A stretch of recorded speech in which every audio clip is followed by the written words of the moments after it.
Hello friends, good morning. ഒത്തിരി ഒത്തിരി സ്വപ്നങ്ങൾ സീരിയലിൻ്റെ ഇന്നത്തെ എപ്പിസോഡ് റിവ്യൂയിലേക്ക് എല്ലാ കൂട്ടുകാർക്കും സ്വാഗതം. അങ്ങനെ വിവേക് വർഷയോടായിട്ട് പറയുന്നുണ്ട്, എന്തായാലും തൻ്റെ ഒരു ഡ്രൈവറായിട്ട് തൻ്റെ കൂടെ തന്നെ ഞാൻ വരുന്നുണ്ട്. തൻ്റെ രണ്ടാനച്ഛനും അതുപോലെ ആ ചന്ദ്രദാസും വയനാട്ടിലുണ്ടാവുമല്ലോ, തന്നെ രക്ഷിക്കാൻ ഞാൻ എൻ്റെ ജീവൻ കളഞ്ഞിട്ടും നിൽക്കും. അപ്പോഴത്തേനും തന്നെ ഒരു ഡ്രൈവറായിട്ട് കൂട്ടിയാൽ മതി എന്നെ, എൻ്റെ കൂടെ വായുവെന്ന് പറയുന്നു കേട്ടോ. ആ സമയത്ത് എന്നെ വർഷയോട് പറയുന്നുണ്ട്, എന്നാൽ താൻ മുൻസീറ്റിൽ ഇരുന്നോളൂ എന്ന് പറയുമ്പോൾ, ഡ്രൈവർമാരെ മുൻസീറ്റിൽ ഞാൻ ഇരിക്കാറില്ല, എനിക്കത് അറിയാം, അതുകൊണ്ട് താൻ വണ്ടി ഓടിച്ചാൽ മാത്രം മതിയെന്നും പറഞ്ഞിട്ട് അവർ വയനാട്ടിലേക്ക് യാത്ര തിരിക്കുകയാണ്.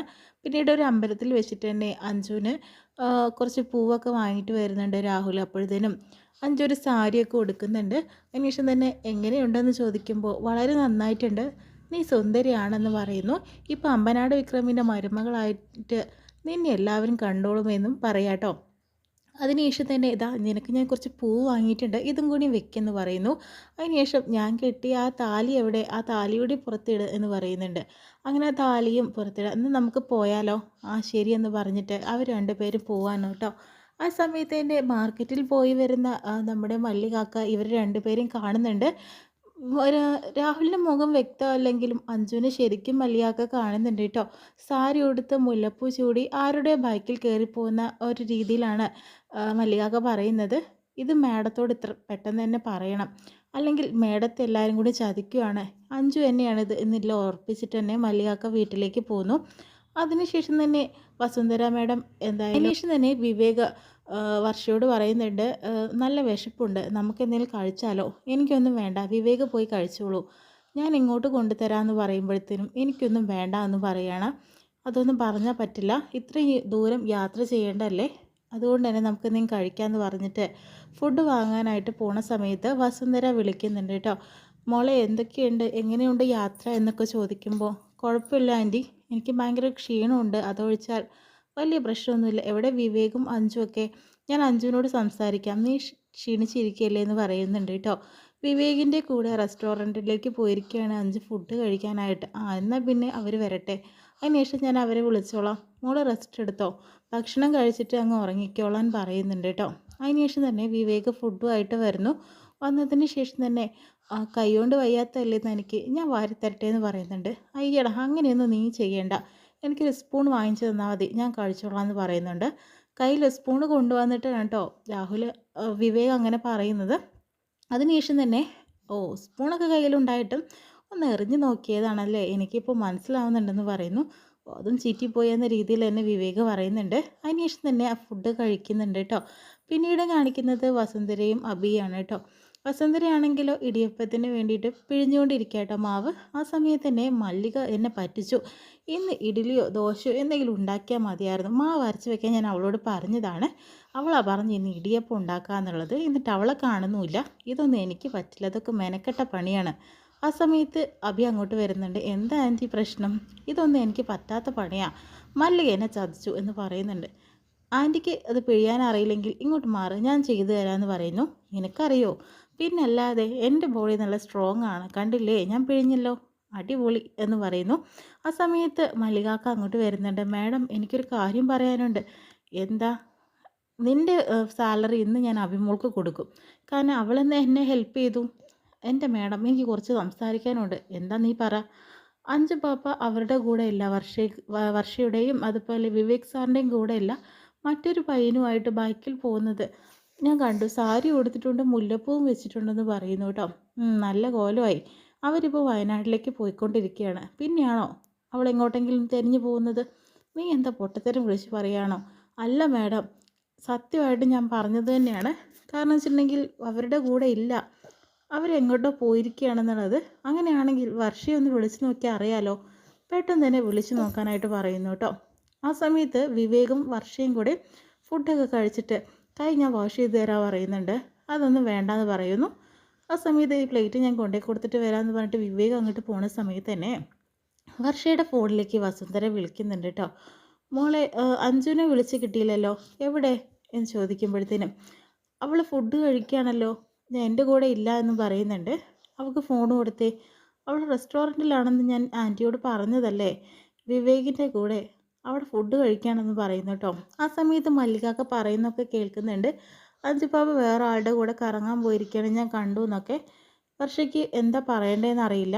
എന്നാൽ അവൾ വന്നിട്ട് എന്നെ വിളിക്കാൻ പറയാനും പറഞ്ഞിട്ട് ഫോൺ കട്ട് ചെയ്യുന്നു കേട്ടോ. ആ സമയത്ത് വിവേകിൻ്റെ ഫോണിലേക്ക് വിളിക്കുന്നുണ്ട്. വിവേകിനോട് വർഷ വേഗം ചെന്നിട്ട്, വിവേക് ഫോൺ എടുക്കണ്ട, ആൻറ്റിയാണ്. കാരണം എന്ന് വെച്ചിട്ടുണ്ടെങ്കിൽ അഞ്ചു എവിടെയാണെന്നുള്ളത് ചോദിക്കാനാണ്. മല്ലികാക്ക അഞ്ജുവിനെ റോഡിൽ വെച്ച് കണ്ടിട്ടുണ്ട്. അത് വലിയൊരു പ്രശ്നമായിരിക്കുകയാണ് ഇപ്പോൾ. നന്നായിട്ടുണ്ടെന്ന് പറയുന്നു. ഇനി അമ്മ ഉടുമ്പ് പിടിക്കണ പോലെ പിടിക്കും, പിടി വിടത്തില്ല. ഇനിയിപ്പം നമ്മൾ എന്ത് ചെയ്യും? എനിക്ക് അറിയില്ല. ഞാൻ രാഹുൽ ചേട്ടനോട് അന്നേ പറഞ്ഞതാ അത് പെട്ടെന്ന് എല്ലാവരോടും പറയാൻ. അപ്പോൾ അഞ്ജുവിന് പേടിയായിട്ട് പറഞ്ഞില്ല. ഇപ്പം ഇതെന്തായി പ്രശ്നം? ഞാൻ ഈ പ്രശ്നം സോൾവ് ചെയ്ത് എന്നാൽ താൻ എനിക്ക് എന്ത് വാങ്ങിത്തരും? ഊണോ? ആ, ഊണ്. ഊയ്ക്ക് ഒരുപാട് നീളമൊന്നും വേണ്ട, തനിക്ക് ഞാൻ വാങ്ങിച്ചു തരാമെന്ന് പറയുന്നു. എന്നാൽ ഒരു ഫിഷ് കറിയും വേണമെന്ന് പറയുന്നുണ്ട്. വാങ്ങിത്തരാടോ, ഇപ്പോൾ ഭക്ഷണം കഴിച്ചല്ലേ ഉള്ളൂ, കുറച്ച് സമയമാവട്ടെ എന്ന് പറയുന്നുണ്ട്. എന്നാൽ ഞാൻ ഈ പ്രശ്നം ഞാൻ സോൾവ് ചെയ്ത് തരാമെന്നും പറയുന്നു. ആ സമയത്ത് മമ്മിയെ ഞാൻ വിളിക്കാം, അഞ്ജുവിനെയും ലൈനിൽ കിട്ടുമെന്ന് നോക്കാം. അഞ്ജുവിനെ കിട്ടിയില്ലെങ്കിൽ പ്രശ്നം കുളമാവുമെന്ന് പറയുന്നുണ്ട്. അങ്ങനെ ഫോൺ ചെയ്യുന്ന സമയത്ത് അഞ്ച് ഫോൺ അറ്റൻഡ് ചെയ്യുന്നു കേട്ടോ. അപ്പോഴത്തേനും വർഷ പറയുന്നുണ്ട്, താൻ കാരണം വലിയൊരു തലവേദന ആയല്ലോ. ആൻറ്റിയോട് കള്ളം പറയണ്ടെന്ന് ഞാൻ ചിന്തിച്ചതാ, പക്ഷെ എന്ത് ചെയ്യാനാ, പിന്നെയും പണി പാളി. സോറിയടാ എന്ന് പറയുന്നുണ്ട്. എന്നാൽ ആൻറ്റി വിളിക്കുന്നുണ്ട് തന്നെ ഇവിടെ ഉണ്ടോ എന്ന് അറിയാൻ വേണ്ടിയിട്ട്. ആകെ പ്രശ്നമായി, ഞങ്ങളെ മാറി മാറി വിളിച്ചുകൊണ്ടിരിക്കുകയാണ്. അപ്പോൾ വിവേക് പറയുന്നുണ്ട്, നിന്നെ ഞാൻ മമ്മിയുടെ ഫോണുമായിട്ട് കണക്ട് ചെയ്യാം, നീ ഇവിടെ ഉള്ളതുപോലെ സംസാരിച്ചാൽ മതിയെന്നും പറയുന്നുണ്ട്. ആ സമയത്ത് വിവേകിനോട് സംസാരിക്കുമ്പോൾ അഞ്ച് എവിടെ ചോദിക്കുന്നു. ഞാൻ വാഷ്റൂമിൽ പോയതായിരിക്കുന്നു മമ്മി, അഞ്ച് ഇവിടെ ഉണ്ടായിരുന്നു, ഞാൻ ഫോൺ കൊടുക്കാമെന്ന് പറയുന്നുണ്ട്. അപ്പോൾ ആൻറ്റി, ഞാൻ മറ്റൊരാളുടെ ഫോണ് എടുക്കാറില്ല, കുറേ നേരമായിട്ട് ആൻറ്റി വിളിക്കുന്നത് ഞാൻ കണ്ടു. ഒരാളുടെ ഫോണ് അയാളുടെ പ്രൈവസി അല്ലേ, ഞാനെടുത്ത് സംസാരിക്കാൻ പാടില്ലല്ലോ. അല്ല മോളെ, ഞാൻ കുറേ സമയം വിളിച്ചു, മോള് പറഞ്ഞതൊക്കെ ശരി തന്നെ, അതുകൊണ്ടാണ്, അല്ലാതെ പ്രശ്നമൊന്നുമല്ല. നിങ്ങൾ എവിടെ എത്തിയെന്ന് അറിയാൻ വേണ്ടിയിട്ടാണ്, വേറെ പ്രശ്നമൊന്നുമല്ല. എന്നാൽ നിങ്ങൾ പോയിട്ട് വായോ എന്ന് പറയുന്നു കേട്ടോ. ആ സമയത്ത് മലയാക്കരോട് ദേഷ്യപ്പെടുന്നുണ്ട് വസുന്ധര. നീ പറഞ്ഞതൊക്കെ ശരി, തെറ്റാണ്. അവരെല്ലാവരും ഒരുമിച്ച് തന്നെ വയനാട്ടിൽ പോയിക്കൊണ്ടിരിക്കുകയാണ്. എന്ത് വിട്ടിത്തരാണ് ഈ പറഞ്ഞുകൊണ്ടിരിക്കുന്നത് മല്ലികെ?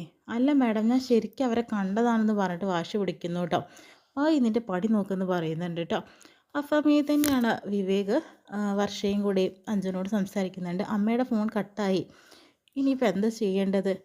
എന്തായാലും നിങ്ങളുടെ യാത്ര മുടക്കണ്ട, അങ്ങനെ നടക്കട്ടെ. അങ്ങനെ രാഹുൽ എവിടെ, രാഹുൽ അളിയൻ എവിടെയെന്ന് ചോദിക്കുന്നുണ്ട്. ഇതെല്ലാം ഞാൻ കേട്ടുകൊണ്ടിരിക്കുന്നുണ്ട് വിവേക് അളിയ എന്ന് പറയുന്നുണ്ട് കേട്ടോ. പിന്നെ എന്താ നിങ്ങളുടെ യാത്രകളൊക്കെ നടക്കട്ടെ എന്ന് പറയുമ്പോഴത്തേനും, എൻ്റെ പെങ്ങളുട്ടിയെ നന്നായി നോക്കിക്കോണേട്ടെ വിവേക് അളിയ എന്ന് പറയുന്നുണ്ട്. അത് ഞാൻ ഏറ്റു എന്ന് പറയുന്നു കേട്ടോ. ആ സമയത്ത് തന്നെ വർഷത്തേക്ക് ദേഷ്യം വന്നിട്ട് പോകാൻ നിൽക്കുമ്പോൾ, മര്യാദയ്ക്ക് അവിടെ നിൽക്ക്, താനല്ലേ എനിക്ക് ഊണ് വാങ്ങിത്തരാമെന്ന് പറഞ്ഞത്, കുറച്ച് കഴിയട്ടെ എന്നിട്ട് വാങ്ങിച്ചു തരാം, ഈ ഊക്ക് കുറച്ച് നീളം വേണ്ട എന്ന രീതിയിൽ പറയുന്നു കേട്ടോ. പിന്നെയും ഇതെല്ലാ വിവരങ്ങളും ശിവയോട് പറയാനായിട്ട് നിൽക്കുക കേട്ടോ മല്ലികാക്ക. സത്യം പറഞ്ഞ് ഞാൻ കണ്ടതാ, നിങ്ങളത് മനസ്സിലാക്കുമെന്ന് പറയുന്നു. മല്ലികാക്ക സത്യമാണോ? സത്യം തന്നെ. അപ്പം ഇങ്ങനെ അഭി അങ്ങോട്ട് വരുന്നുണ്ട്. എന്നിട്ട് പറയുന്നുണ്ട്, അക്ക പറയുന്നത് തെറ്റാണ്, കാരണം ആൻറ്റി വിളിച്ചു നോക്കി, അഞ്ജുവിനോട് സംസാരിച്ചു എന്നൊക്കെ പറയുമ്പോൾ അഞ്ജുവിൻ്റെ സൗണ്ടിൽ വർഷ സംസാരിച്ചതാണെങ്കിലോ എന്നും മല്ലികാക്ക പറയുന്നുണ്ട് കേട്ടോ. അവക്കെന്താ മിമിക്രി അറിയോ? ഒന്നുമല്ല, അഞ്ജു അവിടെ തന്നെ ഉണ്ട്. അല്ല, ഞാൻ കണ്ടത് അവൾ വേറെ ആളുടെ കൂടെ പോകുന്നത്. അക്ക എന്തിനു ഞങ്ങളെ തമ്മിൽ തല്ലിക്കാൻ നോക്കുന്നതെന്ന് ശിവ പറയുന്നുണ്ട്. കണ്ടോ, ഇത് ഞാൻ തെളിയിക്കും, എന്തായാലും ഇത് സത്യമായും തെളിയിക്കുമെന്ന് പറഞ്ഞിട്ട് അക്ക അങ്ങോട്ട് പോകുന്നു. അബിയോട് അപ്പോൾ ശിവ പറയുന്നുണ്ട്, ഇതൊക്കെ മല്ലികാക്ക പറഞ്ഞതിൽ ഇതിന് ശരിയായിട്ടുള്ള കാര്യമുണ്ടോ? ഒന്നുമില്ല, നമ്മൾ കേട്ടത് ആ സൗണ്ടല്ല, അത് അഞ്ജുവിൻ്റെ സൗണ്ട് തന്നെയാണ്. പക്ഷേ അഞ്ജുവിൻ്റെ സൗണ്ട് ശരിക്കും വസുന്ധരാൻ്റിക്ക് അറിയില്ലല്ലോ. താൻ എന്താടോ പറയുന്നത്? ഞാൻ പോലും കേട്ടതല്ലേ ആ സൗണ്ടെന്ന് പറയുന്നു കേട്ടോ. അതിനുശേഷം വീണ്ടും യാത്ര തിരിക്കുകയാണ് ചെയ്യുന്നത് കേട്ടോ. വർഷയും വിവേകും കൂടി ഇത്രയും കാണിച്ചുകൊണ്ടാണ് ഇന്നത്തെ എപ്പിസോഡ് വിശേഷങ്ങൾ കഴിയുന്നത്.